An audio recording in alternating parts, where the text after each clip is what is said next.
Steph here from S.Sifandos.com, and today, or this evening rather, this beautiful, beautiful calm evening, we actually just take a moment to be in gratitude for where we are in our lives, for what we are able to experience, what we have access to in terms of resources, wisdom, knowledge, people, love. Let's take a moment to be in gratitude, because where I am right now, this is amazing. Very, very blessed. So I want to speak to the four intelligences: IQ, EQ, PQ. Can we guess the last one? SQ. Let me explain them all, and then I'll break them down. IQ, cognitive intelligence. EQ, emotional intelligence. PQ, physical or physiological intelligence. And SQ, spiritual intelligence. So they're the four bodies of the human person. They're the four bodies that make us who we are, and we function from these areas of life. Very interesting place to function from. Very interesting place to be. So what I want to speak to is enhancing these areas and being competent, but also excelling in these areas. When we express competency or excel in, say, emotional intelligence, what effectively we are doing is we are able to communicate with others, we are able to understand others, we are effectively empathetic. These are some attributes of being emotionally intelligent. We are able to connect with others in a way and resonate with others in a way that does their vantage point justice, but also validates our own in a way that is passive, in a way that is open, in a way that is encompassing, in a way that is humble. Cognitive intelligence, IQ, is our ability to express intellect, to use our mind to understand the world around us, and then express that in a manner that again does the circumstances justice, that helps us understand the workings, the inner workings of the world of our mind, the frameworks by which we live. Intelligence, or rather IQ, also lends itself to practical skills, to adaptability, so adjusting and adapting to our environment. These are some of the attributes that cognitive intelligence, or IQ, maintains.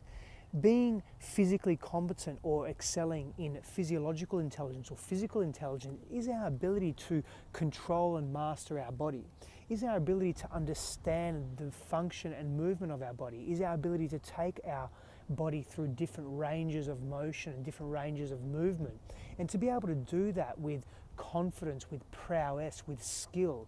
It's our ability to express strength, power, speed, agility, other key attributes of being physically competent and excelling in this area. There's some attributes of maintaining physical intelligence. And lastly, spiritual intelligence. What does this mean? What are some of the attributes of spiritual intelligence? Well, that's our ability to be able to contemplate higher order goods. And obviously there's a connection, and there's a caveat here.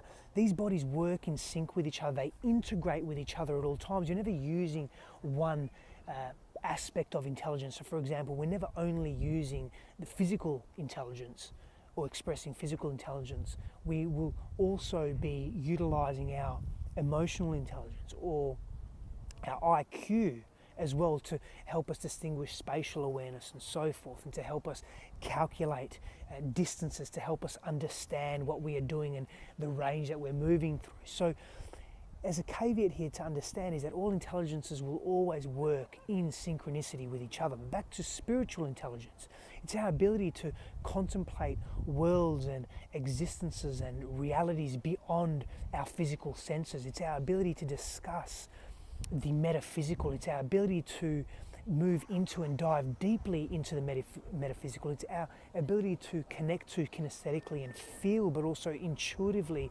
begin to utilize other senses of the human sphere that are beyond current physical understanding. And there's some of the attributes of spiritual intelligence. It's our ability to also be open to different understandings of what spirituality is and the way we treat each other, has not much to do with religious doctrine, but rather with esoteric, ethereal, metaphysical matters. Now, they're just some attributes in each area, and when we are able to exhibit competency and excellence in those areas, we become a well-rounded human being, and in fact, we are able to lead ourselves through life with great efficacy and prowess and power, and there we become true sovereign leaders. And I go through a lot of these 4 intelligences in my programs, especially the Mastery of Self, Authenticity and Sovereign Leadership program. If you want to know more about it, guys, please feel free to hit me up. If you want to know more about these 4 intelligences and how they integrate into our lives and how they can enhance our being and our well-being and our wellness and our understanding of the world and the universe and ourselves, and relationships and the way we communicate and our truth and reality and the way that's lived, please feel free to contact me, communicate with me. I'm offering 30-minute complimentary consultations at the moment where we can discuss this and much more, but also go into details of some of the frameworks within the program and some of the lessons as well, the deep lessons within the Mastery of Self program. Guys, thank you so much for listening. For more videos, please feel free to visit my website, www.S.Sifandos.com, and my YouTube channel, S.Sifandos. As you can see, it's, again, beautiful, but it's starting to get dark now, so I'm going to leave you there and wish you a very wonderful evening or a wonderful morning or afternoon wherever you are in the world. Thank you so much. Many blessings.